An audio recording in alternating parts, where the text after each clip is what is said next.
Hello friends and welcome to my channel Iballdesigningdeveloper. Like you all know that previously in the previous video I have told you about what is exceptions in C++ and I hope you understand all the things about that. So today in this video I'll be telling you about date and time in C++, like how you can create a program in which you can use date and time and how to write date and time in C++. What's the, like you can say, the sequence to write date and time, all that things we'll be talking about in this video, because already we have covered up this topic in Python, and in Python there was a like different way to add date and time or to add date and time with sequence. So we'll be seeing in C++ now that how we can add date and time, what's the sequence and what are the tag which we will be using to add this. So I hope you'll be enjoying this video in which we will be learning about date and time here in this C++ tutorial. So if you understand this video and if you enjoy this amazing tutorial here, so remember to hit a like to this video, and if you're new on this channel and want to see more videos like that, so remember to subscribe, and after subscribing hit notification bell as well so you can get the notifications of all my coming up videos which I'll be uploading in future. So now what we are waiting for, let's move to computer screen and let's get started. So now here we are on the computer screen, and like I've told you in the start that today in this video I'll be telling you about date and time in C++. So now we'll be starting with this tutorial and we'll be seeing basically how we can just start with this date and time, how we'll be adding date and time, what are the libraries we have to use when we are adding date and time in C++. So for adding date and time we have to use this ctime library which allow us to work with date and times. To use it you must import the ctime header file. So obviously if we want to use dates and times in C++, for that we need to use this ctime library and we have to import it from header file of ctime. So this is an example that how you can just add this ctime library to use it with dates and times. So I'll be adding first of all hashtag include and we'll be adding ctime like an exception. We were doing same thing with different library. So we'll be now using here different library to add dates and time, but the method will be same like we were doing previously. And remember one thing as well, like first of all you need to add the starting codes like include iostream. With that we'll be adding using namespace, but after writing like include iostream we have to add this include ctime which is a library to use date and time, and after that we will be adding using namespace std so that we can add all the other codes by adding our class which is of init name. So I'll be moving down and now here we'll be seeing that how we can display the current date and time using this library here. So the ctime library has a variety of functions to measure dates and times, and the time function will give us a timestamp representing the current date and time. We can use the ctime function to show the date and time that a timestamp represent. Like if you want to see the current date and time, so you can just use this time function here which will be representing you the timestamp of current date and time, and you can also use this ctime function to use the date and time data timestamp represent. So this is an example that how you can use different timestamp for current date and time and how you can use different timestamp for represented date and time. So if we move down and we can just see here are two ways to use the time function. The time function writes a timestamp to the memory location given by the parameter, but it also returns the timestamp value. An alternative way to use the time function is to pass in a null pointer and use the return value instead, timestamp equal to time null. So this is the value which you can use here. And why it is giving this value, because as I told you here it is written an alternative way to use the time function is to pass a null pointer and use the return value instead of writing this time function with a timestamp, because it will be taking too much time to write it with the timestamp and to display the timestamp on the output. So that's why I'll be using null pointer and we'll be returning the value instead of using it with the time function. If I move down and if we see that how you can add dates and time with data types using these all things here. So there are two different data types used to store the data and time. Time T for timestamps and struct TM for date time structures. Timestamps represent a moment in time as a single number which makes it easier for the computer to do calculations. Like if you want to represent a timestamp or different timestamps, so for that you can use this time t, and time t is a moment in time as a single number. It will be representing you and it will be making your calculation, like your computer calculation, much easier than this date time structure.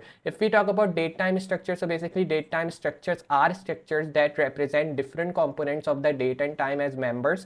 This makes it easier for us to specify dates. Date time structure have the following members, and these are the different members which you can use in date time structure. And one thing is really important here, like the difference which we are getting in two data types which we have seen. First timestamp and second is date time structure. And the difference between these two data types are like the first timestamp, it helps us to make the calculation of computer easier than this date time structure, and this date time structure makes easier to specify dates normally, which we does in the calendar and all that stuff. So it makes us easy to specify normal dates using the date time structure, and that's really good thing about this. And there are some other following members which you can use in date time structure to represent different type of dates in minute, hour, or in day and time as well. If I move down and if we see here, some things written here is like, always keep in mind that the way that date components are represented, hours are represented in 24-hour format. So these are the formats which is written like how you can represent the date. Rather, you can represent it in 24-hour format, you can represent it in normal like of time format as well. So it's your choice how you're representing the date and time. It's totally depend on you. So these are the different date time structures which you can use to represent date and time in a different way. You can represent current date and time as well, and you can use different other data times or other date and times as well to represent it on the output of C++ when you are running it. So if you want to create different types of timestamp, you can use this example here, from which you can create different types of timestamp that you want to create. And if I just move down here, so there are some other example as well which you will be seeing, like how you can create date time structures, and with that how you can display dates. And if we move down, so other example which you will be getting will be like what are the format specifier which you can use to just get the output of the different dates and times which you are printing. So this is the totally table of that. And if you want to measure the time, so you can use some other example to measure the time as well, but the method will be same like I've told you in start. And if we move down, so these are the things which you can do with date and times to represent it. If I move down and if we use the first example, which is display current date, so for displaying the current date I'll be using this example. I'll be copying this example simply, and then I will be moving on to my Google Chrome here, and I will be opening my Replit IDE, because you all know that previously when we were working with C++, we were using the same Replit IDE to work with that. And I will be now logging with my own account. I'll be pressing continue with Google, and then you can just log in with any of your account which you want to. So I'll be logging with my own account here. And if you have not made the account on Replit, you can just directly sign up for that. And in the start, you can create 3 REPLs, but if you want to create more REPLs and you don't have to, like you don't want to purchase it, so for that you can just only use 1 REPL here as well, no problem with that. What I'm going to do is now I will be just pressing this here REPL here, and then we can just work with our REPL which we were using, and the REPL which we were using of C++, like you all know that, so we'll be using that. But I think this is not working, so I'll be moving with another account as well. I'll be pressing login again, and like if you don't have the account, you can just directly sign up. And if you already have different accounts, so you can add different accounts as well, so that you can use different REPLs of different languages. I'll be moving with this one now. So what I'm going to do is now when this will be logged in, I'll be just first of all opening my normal REPL which we have used. This is the REPL of exceptions here, and I will be changing the name, because in this video, like I've told you, I'm just telling you about different thing here, so that's why we'll be working with that. Like in this video we are working on date and time, so I'll be writing here like this, date and time in C++, and I'll be pressing enter. So you can just see we have saved this REPL here, and now I'll be removing all these things. First of all, I'll be adding the starting code as include IOStream here, and then after that I will be moving down and I will be again adding hashtag include. And why I'm adding is because I want to add the other library which is to add different date and times, and for that we need to use this library which is called ctime. So that's why we are adding include again. So I'll be adding it ctime here now. So after that I will be pasting all the things, but we have to add include namespace, using namespace std, paste all the things. And remember, when you have done these things, you have to add init main as well. So I'll be adding init main, remove this thing here, and then write it here. And we will be also returning the value, so I will be writing here return value as 0. Press backspace so that you can get all the things. Now I've written all the things like I want. So what I'm going to do is now I will be just saving the file, or you can just directly do like you can run it as well, no problem with that, because if you will be saving, it will be formatting all the codes here.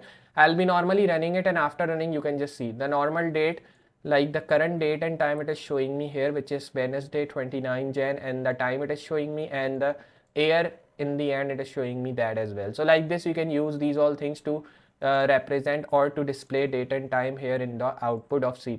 So I hope you understand how we are displaying the current date and time using this ctime library. And remember, if I don't add this ctime library, and normally then if I run these all things, so it will be running, but it will be not giving me any output. But normally when you're using Replit like IDE, you can use these all things without ctime library as well. But normally if you're using any offline IDE like VS Code or Sublime Text or any other atom like library, so sorry, atom like IDE, so for that you need to download ctime library like I was just using here.